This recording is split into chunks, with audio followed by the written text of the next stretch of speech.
जय हिंद मेरे साथियों। इंटरेस्ट ऑन कैपिटल अपना हो चुका है। आज हम बात चालू कर रहे हैं इंटरेस्ट ऑन ड्राइंग की। क्या होता है इंटरेस्ट ऑन ड्राइंग? ड्राइंग क्या होता है? पार्टनर ने फर्म में पैसा इन्वेस्ट कर रखा है, फर्म अपने प्रॉफिट में से उस पार्टनर का हिस्सा उसी कैपिटल में ऐड कर देती है। तो धीरे धीरे करके जब प्रॉफिट हो रहे होते हैं तब तो पार्टनर की कैपिटल फर्म के अंदर बढ़ती रहती है। लेकिन पार्टनर बेचारा अपने एक्सपेंसेस के लिए पैसा कहां से लाए, अपनी पर्सनल जरूरतों को कहां से पूरा करे? और अगर उसके पास कोई दूसरा जरिया नहीं है, दूसरा कोई सोर्स नहीं है उसके पास, तो फिर वो फर्म से अपना पैसा अपनी कैपिटल में से निकाल के थोड़ा थोड़ा लेके जाएगा। और इसी को हम बोलते हैं ड्राइंग्स। तो अगर पार्टनरशिप डीड में ड्राइंग्स की परमिशन है तो ड्राइंग्स पार्टनर कर सकते हैं, तो फिर वहां पर interest on drawing firm partner पर चार्ज कर सकती है। इंटरेस्ट ऑन ड्राइंग फर्म के लिए एक इनकम है क्योंकि फर्म पार्टनर पर चार्ज करती है और पार्टनर के लिए एक्सपेंस है। हमने अकाउंटिंग किसकी करनी है? हमने अकाउंटिंग करनी है फर्म की। पार्टनर का क्या है, आते रहते हैं जाते रहते हैं। Interest on drawing can be charge by firm. Firm interest on drawing charge करेगी। किस अमाउंट पे चार्ज करेगी? On drawings by partners. और क्यों चार्ज करती है? To discourage the unnecessary drawings habits. Partner unnecessary पैसा ना निकाले, उसको जरूरत हो तो ही निकाले। देखो, अगर आपके पास में कोई एक ऐसा फंड है जिसमें से जब चाहो उतना पैसा निकाल लो और आप यूज कर लो और उसके ऊपर कोई भी इंटरेस्ट ना हो, तो फिर तो हर पर्सन वहीं से पैसा निकालेगा और जल्दी जल्दी निकालेगा। बहुत जल्दी उस फंड को वो लोग खाली कर देंगे। तो पार्टनर अननेसेसरी अपने कैपिटल के अमाउंट में से पैसा ना निकाले, उस पैसे को रिमेन इन्वेस्टेड रखे एक लॉन्ग टाइम तक। इसके लिए उसको ड्राइंग कम करनी है और ड्राइंग को कम करने के लिए उस पर हम इंटरेस्ट ऑन ड्राइंग का चार्ज लगा देते हैं। और ये एक और काम करती है, ensure proper availability of funds for firm. जो इंटरेस्ट ऑन ड्राइंग है ये पार्टनर को अननेसेसरी पैसा फर्म से निकाल के ले जाने पर रोकता है। तो इसके दो बेनिफिट होते हैं। एक तो पार्टनर बिना जरूरत के पैसा नहीं निकालेगा तो फालतू खर्चा नहीं करेगा, और दूसरा फर्म के पास वो पैसा अर्निंग मोड में एक रिसोर्स की तरह लंबे टाइम तक अवेलेबल भी रहेगा, जिससे सभी पार्टनर्स को फायदा होगा।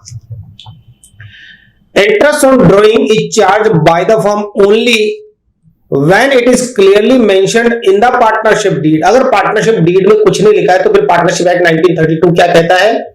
There is no IOD will be charge on partners for their drawings. लेकिन अगर आपने इंटरेस्ट ऑन ड्राइंग का प्रोविजन रखना है तो आपको इसको पार्टनरशिप डीड में मेंशन करना पड़ेगा। सभी पार्टनर उस पर एग्री होंगे और सारे के सारे उस पर सिग्नेचर भी करेंगे। It is calculated with reference to the time period for which the money was withdrawn. जिस डेट को पैसा निकाला उस डेट से ये इंटरेस्ट चालू होगा और ईयर एंड तक आपने कैलकुलेट करना है। अलग अलग सिचुएशन होती है, अलग अलग सिचुएशन में कैलकुलेशन थोड़ी अलग बदल जाती है, प्रिंसिपल यही रहेगा। आइए देखते हैं कौन कौन से सिचुएशन होती है ऐसी। सबसे पहला अपने पास में है when rate of interest on drawing is given in percentage. तो परसेंटेज में तो होती है रेट। अरे भाई, इंटरेस्ट रेट के साथ में दो चीजें होनी जरूरी है, एक तो परसेंट मोड में हो और दूसरा पर एनम में हो। Normally interest rate per annum में दी हुई रहती है। यहां कह रहे हैं कि पर एनम जो यहां से वर्ड है वो गायब है। थोड़ा सा उल्टा पुल्टा केस है। पर एनम जो नॉर्मली किसी भी इंटरेस्ट रेट के साथ लिखा हुआ होता है वो यहां से गायब है। जस्ट परसेंटेज आपको गिवन है इंटरेस्ट ऑन ड्राइंग की रेट के साथ। Interest on drawing is calculated with a flat rate irrespective of the date of drawing. कौन सी डेट को ड्राइंग करी उससे हमें कोई मतलब नहीं रहेगा। आपने क्या करना है, इंटरेस्ट ऑन ड्राइंग निकालने के लिए सीधे सीधे जो भी ड्राइंग है उसको इंटरेस्ट रेट से मल्टीप्लाई कर देना है।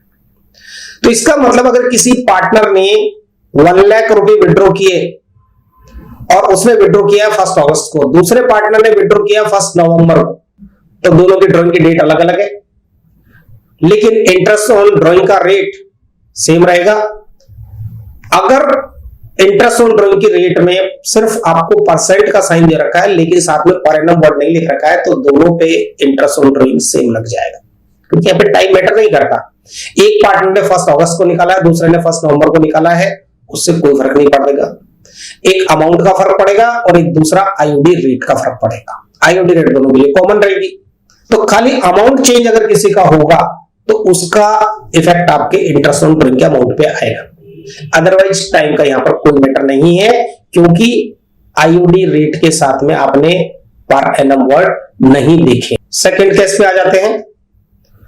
When rate of interest on drawing is given in percentage per annum, यहां ध्यान दें, यहां आईओडी रेट के साथ आपको पर एनम भी दे रखा है, पहले नहीं दे रखा था लेकिन इस बार दे रखा है, तो इसका मतलब आपको टाइम को भी कंसिडर करना पड़ेगा, कौन सी डेट को उसने ड्रॉ किया है और वहां से ईयर एंड तक का टाइम आपको कैलकुलेट करना पड़ेगा और उसको आपको कैलकुलेशन में यूज भी करना पड़ेगा। अब इसमें देखो अपने पास में 2 मीटर है छोटे छोटे। When date of single drawing is not given, पहली चीज क्या, ड्राइंग सिंगल होनी चाहिए, मतलब साल भर में कभी भी एक बार पैसा निकाल लो, और उसके साथ में उसकी डेट नहीं दे रखी है। मतलब मिस्टर ए जो एक फर्म के पार्टनर हैं, उन्होंने 10,000 ड्रॉ की, डेट गायब है। अब जब डेट गायब है लेकिन ये जो परसेंटेज रेट है इसके साथ पर एनम दे रखा है, ये बोल रहा है टाइम तो चाहिए मुझे, टाइम के बिना तो मैं इंटरेस्ट ऑन ड्राइंग निकालने ही नहीं दूंगा, टाइम कहां से लाऊं, क्योंकि क्वेश्चन में क्या लिखा है, मिस्टर ए ड्रॉ ₹10,000, कौन सी डेट नहीं मालूम। जब ड्रॉइंग की डेट मालूम नहीं है तो फिर मैं वहां से ईयर एंड तक का टाइम कैसा कैलकुलेट करूं। तो यहां आपने क्या मान लेना है कि जो विड्रॉन किया गया है, ये जो ड्रॉइंग्स की गई है, ये मिड ऑफ द ईयर में की गई है, और ये मानते हुए आपको रिमेनिंग 6 मंथ के पीरियड के लिए इंटरेस्ट निकाल लेना है। तो आपने क्या मानना पड़ेगा, ये हो गया आपका पूरा अकाउंटिंग ईयर।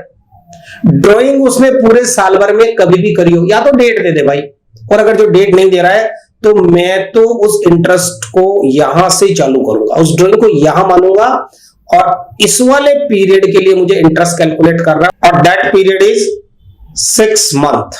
तो यहां पर आपको 6 मंथ का इंटरेस्ट ऑन ड्राइंग चार्ज करना है।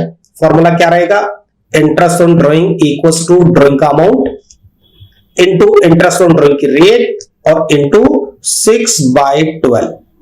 ये 6/12 हमने ये मानते हुए लगाया है कि उसने मिड ऑफ द ईयर में ड्राइंग करी है और अभी 6 मंथ ईयर एंड तक बाकी पड़े, तो रिमेनिंग पीरियड के लिए हम आईओडी कैलकुलेट करेंगे अगर डेट गिवन नहीं है, लेकिन आईओडी रेट के परसेंटेज के साथ आपको पर एनम भी गिवन है। सेकंड केस क्या होगा, इस वाले के अंदर ये गलती सुधार ली है। When date of single drawing is given, drawing single है, आईओडी रेट के साथ में पर एनम दे रखा है, टाइम को आपको कंसीडर करना है और ड्राइंग की डेट आपको दे रखी है, तो कोई दिक्कत नहीं है, बहुत सिंपल है। Interest on drawing is calculated for remaining period. अभी हम ईमानदारी से काम करेंगे क्योंकि यहां पे आपको डेट गिवन है। Interest on drawing equals to drawing का amount multiplied by IOD rate और multiplied by time left after drawing. Date आपको दे रखी है ना, वो डेट से आप ईयर एंड तक का मंथ कैलकुलेट करेंगे, कितने मंथ बनते हैं, और उस हिसाब से आप इंटरेस्ट ऑन ड्राइंग कैलकुलेट करेंगे। जैसे ये पूरा आपका अकाउंटिंग ईयर हो गया, पूरा साल भर मान लिया हमने ये, और उसने 10,000 ड्रॉ किए हैं, यहां पर कोई भी डेट आपको दे दिया, और इस डेट से ईयर एंड आपका 9 मंथ दूर पड़ा है, तो ये डेट क्या मान ले हम ये डेट मान लेते हैं 1 जुलाई, और ईयर एंड है आपका 31 मार्च को। तो जिस दिन इसने ड्राइंग करी वहां से ईयर एंड तक के आप मंथ कैलकुलेट कर लो, और उतने मंथ के लिए आपको इंटरेस्ट कैलकुलेट करना है।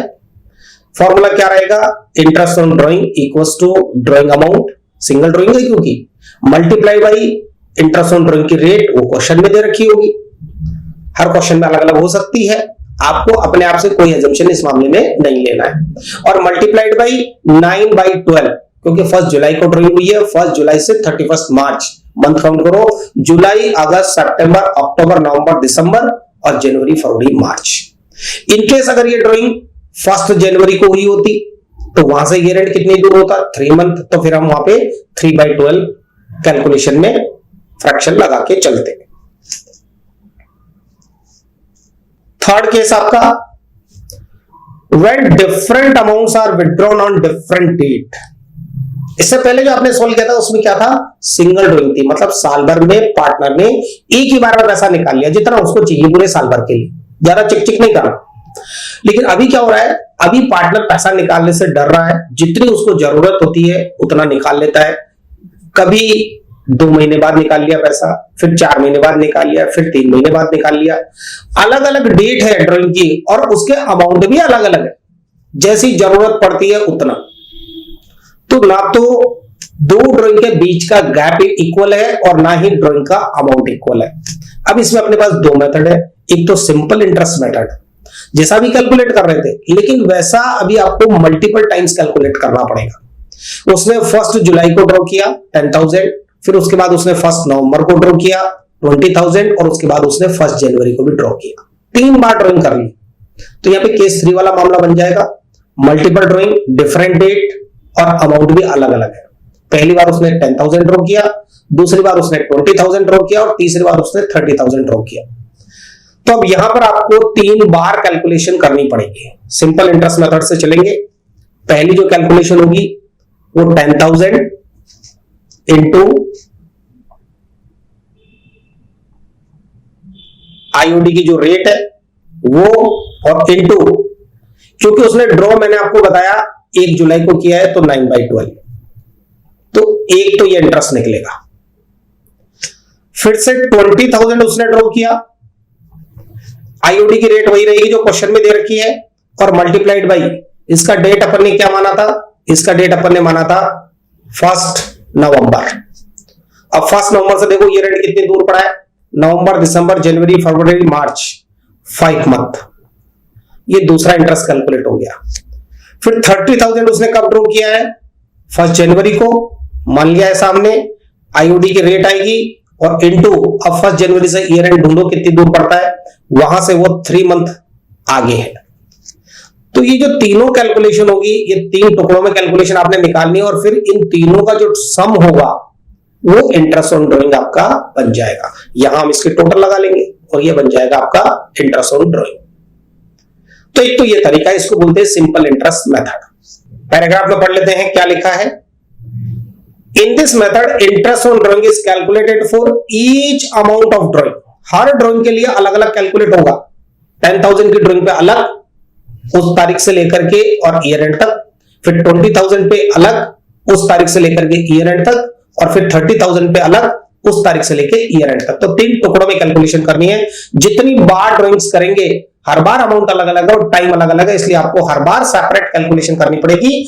और फिर जो 2, 3, 5 जो भी आपके इंटरेस्ट ऑन ड्रॉइंग के आंसर आएंगे हर ड्रॉइंग के लिए अलग अलग, उनको हम टोटल लगा लेंगे और वो टोटल आईओडी होगी उस पर्टिकुलर पार्टनर के लिए।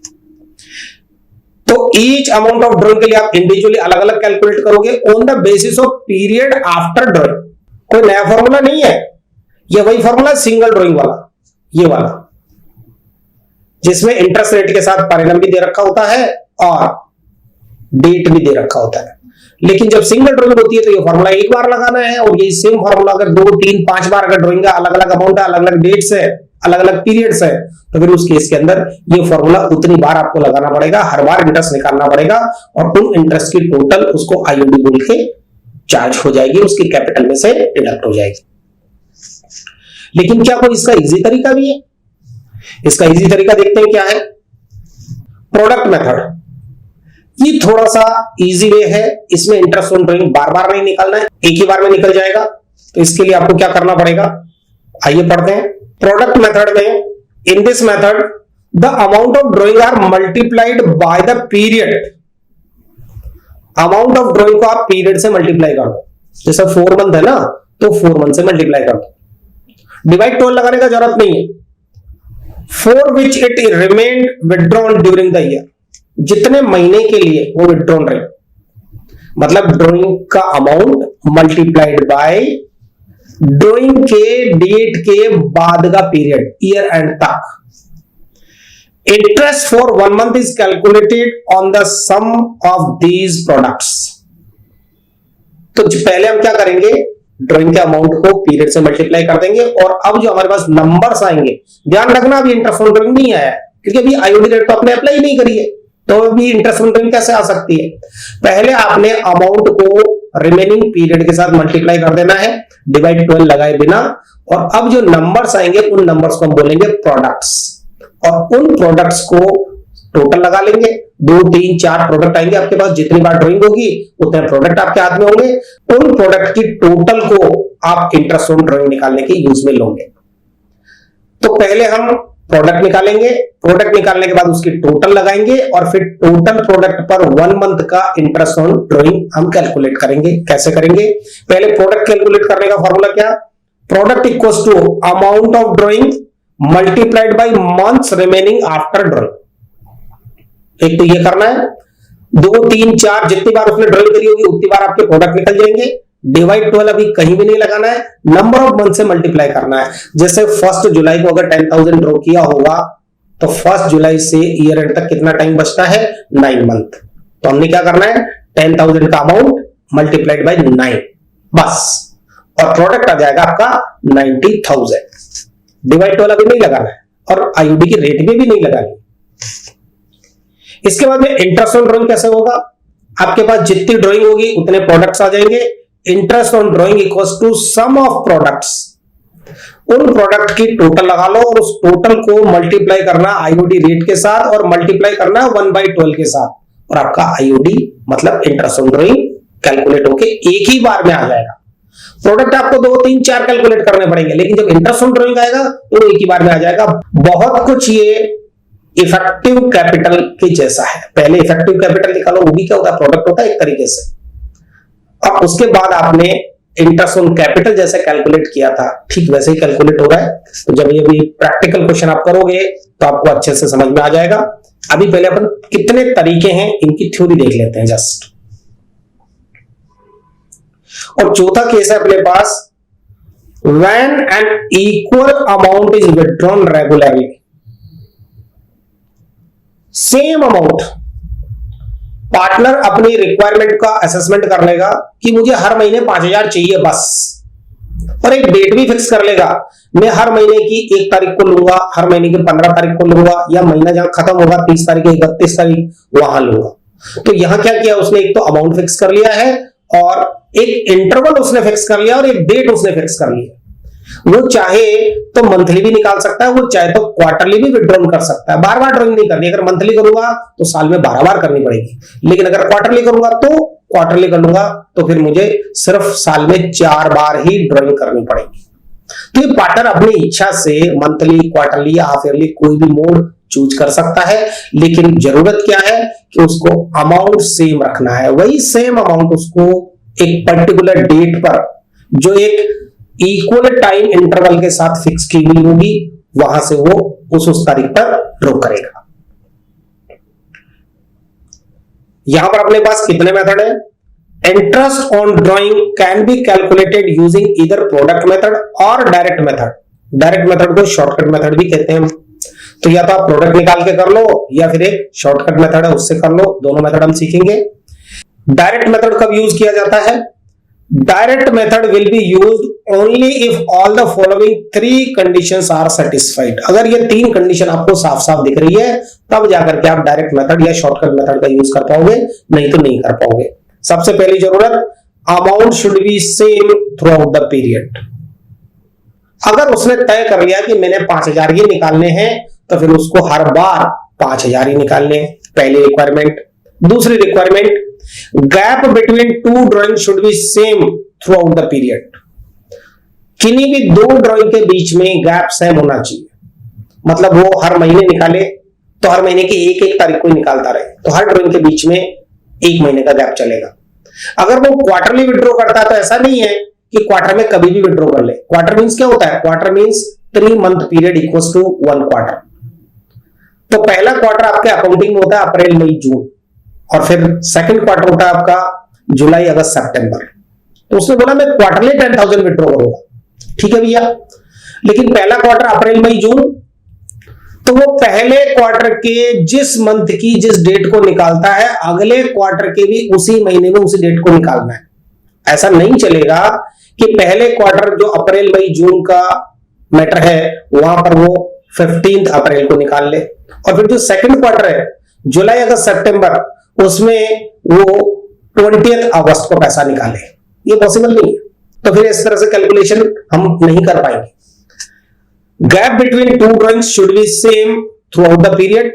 और तीसरा रिक्वायरमेंट यहां पे, drawing should be made through out the period regularly. अगर एक बार उसने मंथली पैसा निकालना चालू कर दिया फिक्स अमाउंट से, तो वो हर महीने उसको निकालना ही निकालना है, विड्रॉ करना ही करना है। और अगर उसने क्वार्टरली मोड में ड्राइंग चालू कर दी तो फिर उसको क्वार्टरली उस पर्टिकुलर डेट को उसी महीने के अंदर उसको उतना पैसा फिक्स अमाउंट निकालना ही निकालना है। तो ये पूरे साल भर उसको करना है। ऐसा नहीं होगा कि शुरू के 4 महीने निकाल लिए, फिर 2 महीने छोड़ दिए, फिर महीने के निकालना चालू कर दिया और फिर कभी क्वार्टरली निकाल लिया, कभी मंथली निकाल लिया। इस तरह से कोई भी गड़बड़ घोटाला नहीं होना चाहिए।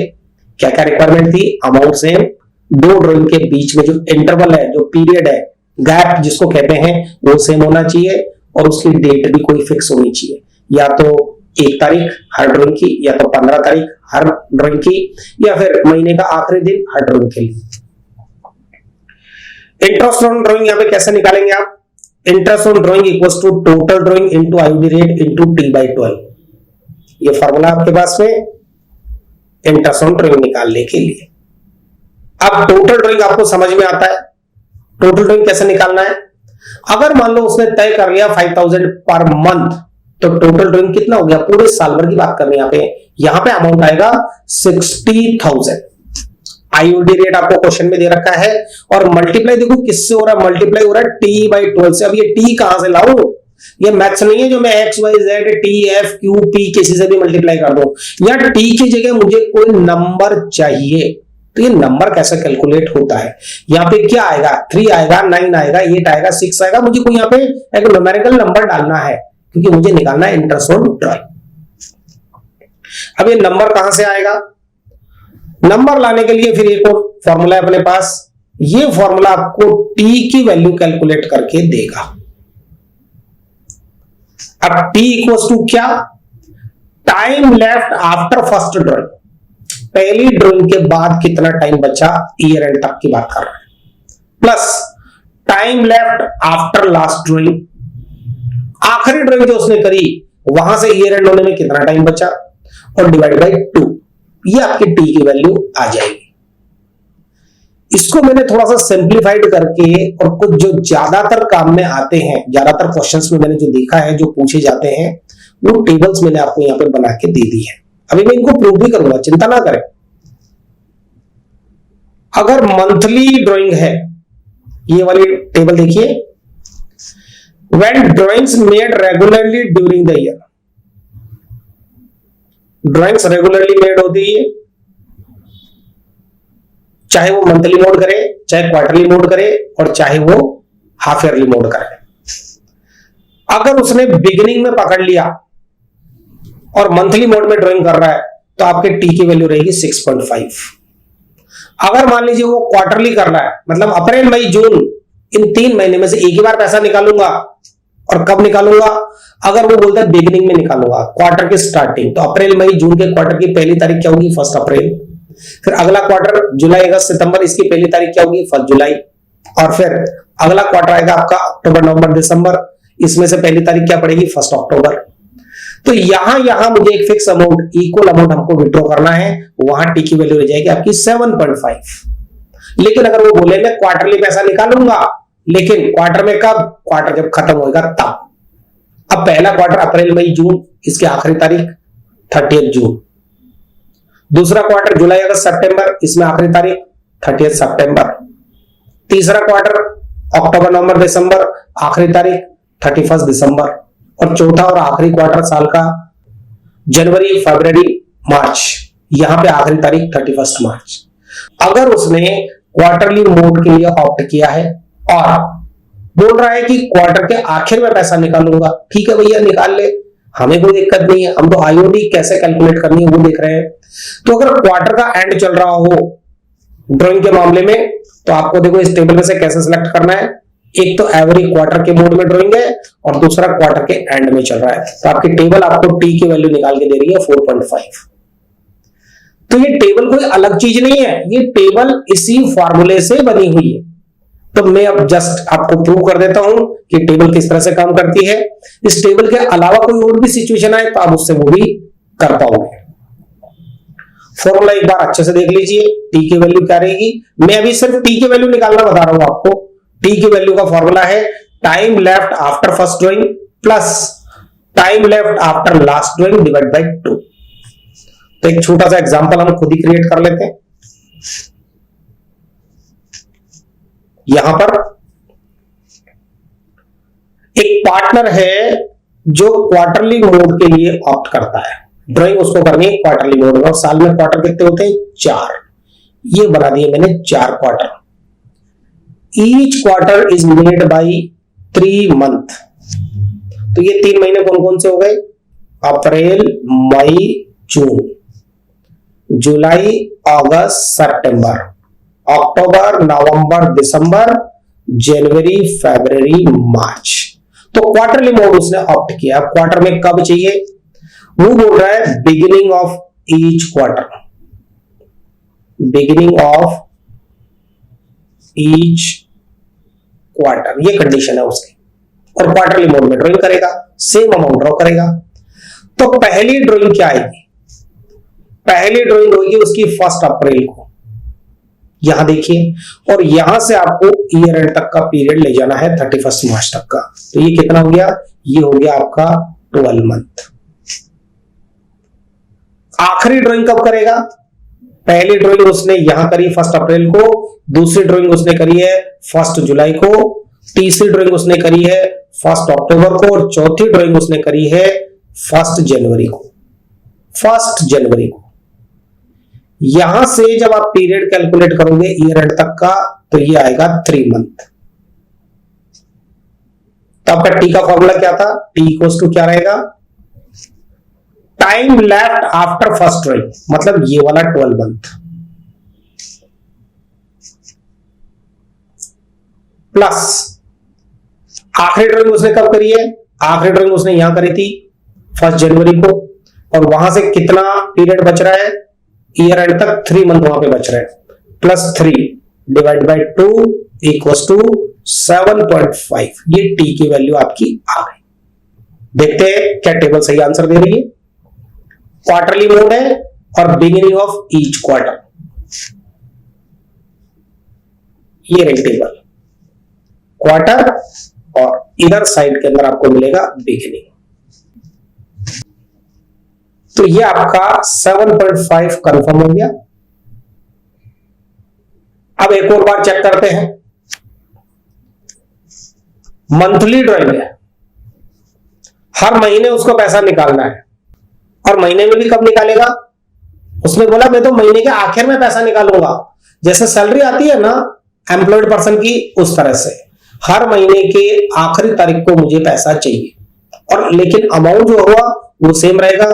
ही में फिक्स 3000 पर मंथ, ही में फिक्स 7000 पर मंथ। तो हमें अभी आईओडी नहीं निकालनी है, हमें अभी सिर्फ टी की वैल्यू कैसे निकाली जाती है उसकी बात करनी है। ये हो गए आपके 12 मंथ। कौन कौन से? अप्रैल, मई, जून, जुलाई, अगस्त, सितंबर, अक्टूबर, नवंबर, दिसंबर, जनवरी, फरवरी, मार्च। उसने डिसाइड किया है एंड ऑफ ईच मंथ, ये उसने ऑप्ट किया है। तो पहली ड्राइंग वो कब करेगा? पहली ड्राइंग वो करेगा जहां अप्रैल खत्म हो रहा है वहां, मतलब 30 अप्रैल को। वहां से ईयर एंड तक आपने जाना है। अप्रैल देखो खत्म हो चुका है, तो यहां से ईयर एंड आपका 11 मंथ बच रहा है। आखिरी ड्राइंग उसकी कहां होगी? 31 मार्च को, यहां पर। तो यहां से ईयर एंड कितनी दूर पड़ रहा है? 0 पीरियड। 31 मार्च को आखिरी ड्राइंग है और 31 मार्च को ईयर एंड हो रहा है। तो यहां से ईयर एंड कितनी दूर पड़ेगा? 0 पीरियड। टी की वैल्यू टी इक्वल्स टू 11, पहली ड्राइंग 30 अप्रैल से ईयर एंड वहां तक का गैप, प्लस आखिरी ड्राइंग 31 मार्च, क्योंकि वो कर रहा है एंड ऑफ ईच मंथ। तो मार्च में भी वो 31 मार्च को ही तो ड्राइंग करेगा और उसी दिन ईयर एंड है, तो वहां पीरियड आपका बचता है 0 डिवाइड बाय 2 इक्वल्स टू 5.5। क्या ये 5.5 हमारी टेबल सही आंसर दे रही है? याद रखना मंथली मोड था और एंड ऑफ मंथ में ड्राइंग कर रहा था। ये तो रहा आपका मंथली मोड, एवरी मंथ दिख रहा है आपको, और ये रहा एंड, आंसर आ रहा है आपका 5.5। तो इस तरह से आप क्वार्टरली मोड में भी कैलकुलेट कर सकते हैं, मंथली में भी कर सकते हैं और हाफ ईयरली मोड में भी कैलकुलेट कर सकते हैं। ये टेबल आपको टी की वैल्यू डायरेक्ट प्रोवाइड कर सकती है, और आप चाहें तो टेबल की जगह पे आप टी के इस फॉर्मूले का भी यूज आराम से कर सकते हैं। और ये जो टी की जो भी वैल्यू आती है ये आपने रखनी होती है इंटरेस्ट ऑन ड्राइंग के फॉर्मूले में, इस तरह से। वहां interest on drawing equals to क्या हो जाएगा? Total drawings. अभी टोटल ड्राइंग के बारे में एक चीज मैं आपको और बता दूं, वहां आप गलती कर सकते हो। अगर मंथली ड्राइंग है 5000 तो टोटल ड्राइंग हो जाएगी मल्टीप्लाई बाय 12 करके 60000। अगर क्वार्टरली ड्राइंग है ₹5000, अमाउंट वही लिया है लेकिन इस बार मोड मैंने क्वार्टरली कर दिया है, तो उस केस में टोटल ड्राइंग हो जाएगी आपकी 5000 इंटू 4 इक्वल्स टू 20000। और जो अगर हाफ ईयरली मोड है तो टोटल ड्राइंग हो जाएगी 5000 इंटू 2। दो बार तो पैसा निकाल पाएगा। एक साल में 4 क्वार्टर होते हैं, 2 हाफ ईयर होते हैं और 12 मंथ होते हैं। तो अगर हाफ ईयरली ड्राइंग अगर उसकी हुई तो फिर वो 5000 2 टाइम्स ड्रॉ कर पाएगा। टोटल ड्राइंग वहां पे फुल ईयर के लिए बनेगी 10000। तो ये टोटल ड्राइंग आपको ध्यान से कैलकुलेट करनी है। इंटरेस्ट ऑन ड्राइंग का रेट क्वेश्चन में प्रोवाइड रहेगा, हमें टेंशन लेने की कोई जरूरत नहीं है। और टी बाई 12 से आपको इसको मल्टीप्लाई कर देना है, टी की वैल्यू निकालना मैंने आपको सिखा दिया। एक और चीज होती है, जरूरी नहीं है कि पार्टनर साल भर ड्रॉ करे पैसा। पूरी साल भर उसने काम चलाया, जहां तक उससे चल सकता था, उसको आखिरी के 3 महीनों में पैसा चाहिए। आखिरी के 3 महीने ये सबके कड़के के निकलते हैं, मतलब किसकी बात कर रहा हूं? जनवरी, फरवरी, मार्च।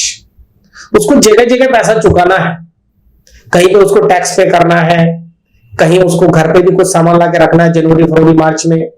फरवरी के अंदर आपकी होली भी आ गई, कोई और भी त्योहार आ गया, तो उसने क्या किया? शुरू के 9 मंथ फ्रॉम अप्रैल टू दिसंबर जैसे तैसे करके काम चला लिया। बोले मैं पैसा नहीं निकालूंगा। क्यों? क्योंकि उधर इंटरेस्ट ऑन ड्राइंग चार्ज हो जाएगा। उस डर के मारे उसने स्टार्टिंग के 9 मंथ तक कुछ भी ड्रॉ नहीं किया। लेकिन जब बात बिल्कुल बिगड़ गई, बिल्कुल उधार पैसे मांगने की नौबत आ गई, तब जाकर के उसने फॉर्म से ड्रॉ किया है। कब? जनवरी, फरवरी, मार्च में। और ये तीनों महीने उसने मंथली ड्राइंग करी है।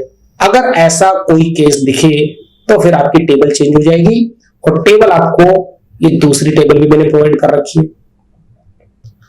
आखिरी के 3 महीने में अगर ड्रॉ करना है तो ये नंबर्स यूज होंगे, इनमें से कोई एक देखना पड़ेगा कि ये जो मंथली ड्राइंग इसने करी है आखिरी के 3 महीनों में, ये हर महीने की बिगिनिंग पे है, मिडिल पे है या एंड पे है, उसी के हिसाब से आप नंबर चूज करोगे। लेकिन जो अगर उसने आखिरी के 6 महीने में ड्राइंग करी है तो फिर ये नंबर्स यूज होंगे, इनमें से कोई एक बिगिनिंग, मिडिल और एंड। और अगर आखिरी के 9 मंथ में अगर उसने ड्रॉ करा है तो फिर बिगिनिंग, मिडिल और एंड, ये वाले नंबर्स यूज होंगे। तो अगर आखिरी के 3 महीने में ड्रॉ करेगा, इस चीज का क्या मतलब हुआ? देखो मैं ड्राइंग बना के बताता हूं तो बात ज्यादा क्लियर हो जाएगी। ये हो गया पूरा साल भर। 9 मंथ तक उसने कुछ भी ड्रॉ नहीं किया। अप्रैल, मई, जून, जुलाई, अगस्त, सितंबर, अक्टूबर, नवंबर, दिसंबर, यहां तक उसने कोई ड्राइंग नहीं करी। अब कौन कौन सा महीने बचे? जनवरी, फरवरी, मार्च। यहां उसने ड्रॉ किया है, यहां ड्रॉ किया और यहां ड्रॉ किया है। अगर ऐसा मामला है तो फिर आपने इन 3 नंबर्स में से बिगिनिंग, मिडिल और एंड को देखते हुए चूज करना है। अगर जो उसने आखिरी के 6 महीनों में ड्राइंग करी है, मतलब ये पूरा साल भर,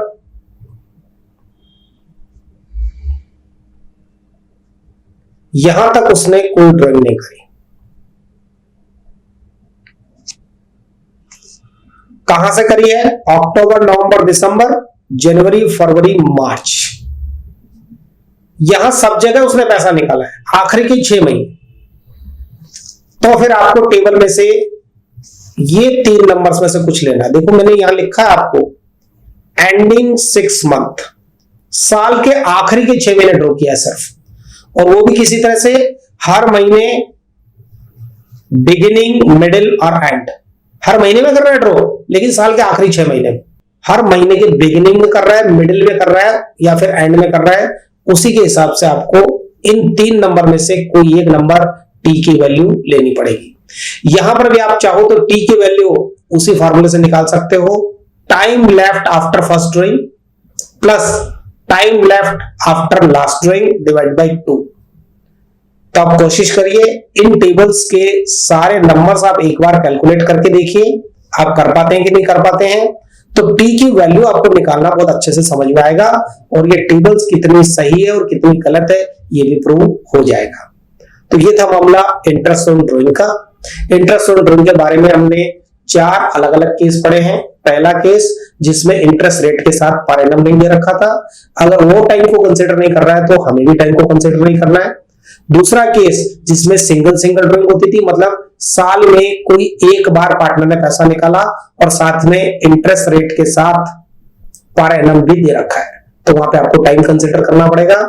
तीसरा केस जिसमें डिफरेंट अमाउंट अलग अलग डेट को निकालते हैं और हर 2 ड्रॉइंग के बीच का जो गैप होता है, इंटरवल जो बीच में होता है, वो अनइक्वल है। और चौथा केस जहां पर same amount same time interval पर वो निकालता है। तो ये चारों केस आप अच्छे से सुनिए, अच्छे से समझिए। अगली क्लास में हम करेंगे इंटरेस्ट ऑन ड्रॉइंग का एक बढ़िया सा प्रैक्टिकल क्वेश्चन, जिसमें ये चारों केस और ये दोनों टेबल्स आपको बहुत बढ़िया तरीके से समझ में आएंगे। आज के लिए यही स्टॉप करूंगा मैं। Thank you.